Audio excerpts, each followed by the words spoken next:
In this video I'm going to show you how to use the Pastel Photoshop action. So the way the action works is you open up your photo, you simply brush over your subject with a color and just play the action. And here's the effect that the action creates. So as you can see what the action does, it transforms the photo into the pastel sketch, and the results that you get are fully layered, so there is a lot of options for customizing the results that you get, and the action also creates 35 preset color looks that you can choose from. Right? So let me just close these two windows now. So when you open up your photo, before you use the action, there are just a few things you should check just to make sure that the action will run without any errors. So the first thing that you should check is that your photo is a background layer. So it should be called background and hit this little lock icon. So if you have something like this or anything else, just go to layer, new, and choose a background from layer. Then click on this menu icon over here and choose panel options. And just make sure that this option here, the add copy to copied layers groups, is checked. Then go to image mode and make sure your photo is in the RGB color mode 8-bit channel. And also check the image size over here. So for best results, you should use the images that are around from 20 to 40, 100 pixels wide or high. Alright. And to load the action, just go to Window, Actions. Click on this menu icon over here, Load Actions. And now just choose the action from a folder according to our Photoshop version. You can just double click on the action file, and the action will appear here in your Actions panel. And to load the brush, you can just hit B on your keyboard to select the brush tool. Right click anywhere inside the canvas, click on the gear icon over here, load brushes, and again just choose the brushes file from folder according to our Photoshop version. So you can just double click on the brush file and you will load this brush in your brushes panel. Alright, so now all you have to do is to just go to layer, new layer to create a new layer and just name it brush. It's very important that you type the brush exactly like this, all letters lowercase, because otherwise the action won't work. So just choose OK and hit B on your keyboard, select some soft brush, and you can choose any color here, color doesn't matter, and you can use square brackets on your keyboard to quickly change the size of the brush, and all you have to do is to just brush over your subject. Now you can change the hardness of the brush as you like, or you can also, if you use a smaller soft brush, you're going to get harder edges, right? So if you have softer edges, you also have the smoother transition in the sketch effect. Alright, so you can use a larger soft brush to have smoother edges, or if you can use the smaller brush or increase the hardness of the brush. Alright, so I'm just gonna open my PSD file because I have already done brushing before. Here it is. So as you can see here, I used a bit harder edges, and then on the top here at the bottom I have used larger soft brush to make softer edges. Alright, to get smoother transition later in the effect. And all you have to do now is just play the action, but there's just one more thing I'm going to do before that, and that's I'm going to expand a canvas size a little bit, right, to get more space on the sides here and on the bottom. So I'm just gonna go to Image, Canvas Size. I'm gonna check the Reality option and just gonna increase the width for 500 pixels, right? And I'm going to go to Image, Canvas Size again, and I'm gonna click here, choose this direction to increase the canvas size in this direction, and just gonna set here 250 pixels to increase the canvas on the bottom. Alright, so that's it. All you have to do now is just select the action, click play. So I'm going to fasten the video here, and I'm going to get back as soon as the action is finished, and then I'm going to go throughout all the layers to show you how each layer works, how it affects the design, and how can you customize it. Right, so the action has just finished, so I'm just going to close the actions panel for now, and I'm going to expand a little bit this layers panel. So the first thing that you probably want to do each time you run the action is to just quickly close down all these folders. So how can you quickly do that is to just hold Ctrl and Alt buttons for PC or Command Option for Mac, and while this folder is selected, just click on this little arrow here, and on that way we're going to close down all the folders. So I'm going to start customizing the effect from the bottom, but before that, just going to hide this layer over here, and I'm going to explain later why. Alright, so the first layer that we got here is the background color layer. So what you can do is you can double click on this color box, and you can choose any color that you like. Alright, and what I'm going to do is just gonna choose this one here, it's a little bit darker shade of the previous one. And the next layer we got here is the photo outlines. Right, so if you just turn this layer off and down, you can see the difference. So it's going to create outlines of the whole photo, not just the area that you have brushed, but the whole photo. Alright, so now I got these frame here because I have expanded the canvas. What you can do is just select this layer mask. You can hit B on your keyboard to select the brush tool, pick a soft brush, set foreground color to black, and you can just simply brush over these edges if you wish to remove them, just like this. Alright, and what you can also do is you can change the opacity of this layer here. So what you need to do is just click on the word opacity and drag it aside, or you can change the opacity by moving this slider over here. Alright,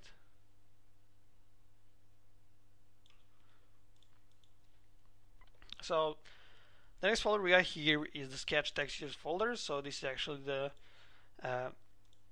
all textures, all sketch textures, and they're layered, as you can see. So what you can do is you can just play with the opacities of each of these layers, so to give different results.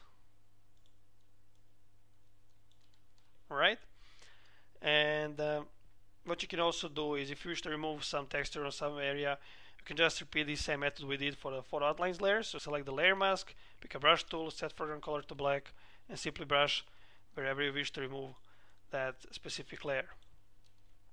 Alright, so the next layer that we got here is the subject details layer. Alright, so as you can see, it's going to reveal details of your subject. And what this layer also has the layer style over here. It is a drop shadow. Right, what you can do, you can double click on the drop shadow effect here, and now you can make some changes. You can modify these settings of this effect if you like, or you can simply also hide this effect if you don't want to use it. Right, so this layer also has a layer mask, so if you want to just make some areas of your subject have less details visible, you can just brush with the black into this layer mask over here. And what you can also do is you can change the opacity of this layer. Alright, and here we got the subject details brightness. So this layer is just going to make brightness adjustment to this layer, and what you can do is you can double click here and you can change the settings over here. So you got the slider here that is boosting the shadows, this one is boosting the highlights, and this one here is fading the shadows, this one here is fading the highlights, and this one is for the midtones. Alright, so you can play with these settings here if you like. I usually keep this one default. And the next folder we got here is the subject edges. So when you open the folder, you will find two layers here, the black and white edges. So what you can do is you can just play with these opacities over here.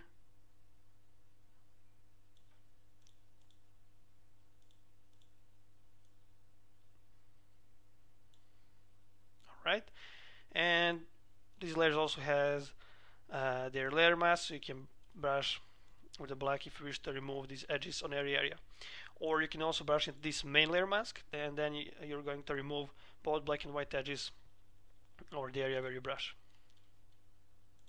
Alright, and here we got two brightness boost layers. Alright, so this is the first one, and this one, as you can see, is boosting the highlights, is boosting the brightness only of the subject.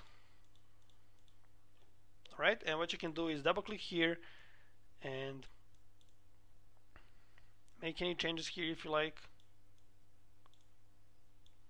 Alright, and this layer here is going to just boost the overall brightness of the whole design. Alright, so you can also modify the settings here of this layer. What I usually do is just change the opacity.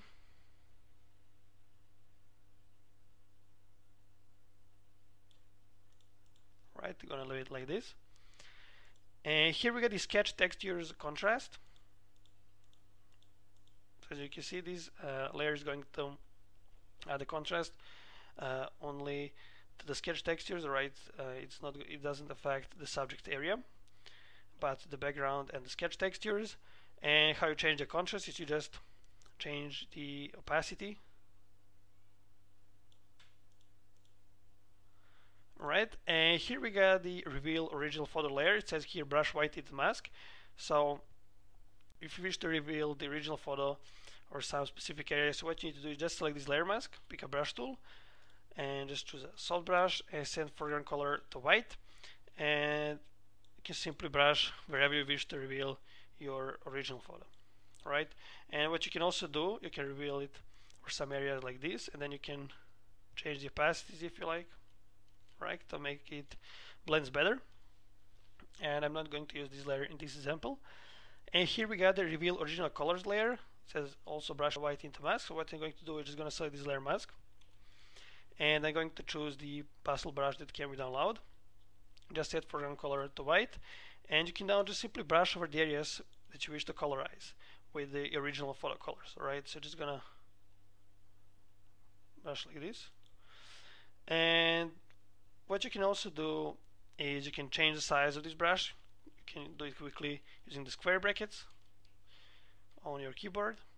Alright, so just gonna do it like this, and you can also change the opacity here if you like. Alright, and the next folder we got here is the color looks folder. So as I had mentioned at the beginning of the video, there are 35 preset color looks that you can choose from.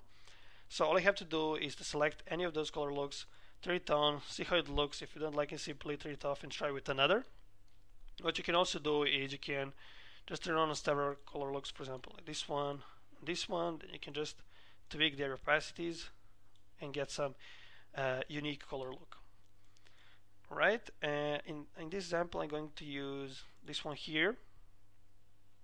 I'm going to drop down its opacity a little bit, and I'm going to use this one here. Right, also going to drop down the opacity a little bit, just like this. Next, here we got the overall vibrance and saturation layer. So just gonna double click here, and now you can just move the slider to increase the vibrance or the saturation. Okay, the next layer we got is the vignette effect. So what you can do is you can change the opacity of this layer. You can turn it off if you don't want to use the vignette effect. I'm just going to leave it default. Alright, and here we got the overall sharpening layer. So the reason why I have hidden this layer at the beginning of the video is because this layer is giving the sharpening to the design, because if I move just to the side, you will see all these edges, right, that are the edges of the design. And if you make any changes to the design, like you remove some textures or just hide some layers and other, you need to update these lines as well, right? So the only way to do it is to just remove this layer and create it again, because as you can see here we got these frames that I can removed. Now it's visible because of these layers, so it needs to be updated. So what you can do is just delete this layer and then press Ctrl Alt Shift and D or Command Option Shift and D on your keyboard to make a screenshot, and then just press Ctrl Shift U or Command Shift U to desaturate this layer. Go to Filter, Other, High Pass, just set the radius to 2 pixels and change the blending mode to hard light. Alright, and now what you can do is you can just change the opacity to adjust the sharpening. And the last layer we got here is the brush layer. So this is the brush layer created on the beginning of the video. And the reason why we have this layer over here is because this action is made so that every time you run the action, you will get unique result, even if you use the same brushed area. So if you just delete this layer here and just play the action again, you will get some unique pastel textures variation, right? So let's just quickly check the before and after. So this is the before, and this is the after effect. Alright, so I hope you understood everything, but if you still need any help or got any questions, feel free to contact me anytime via my Envato profile page. Thanks for watching.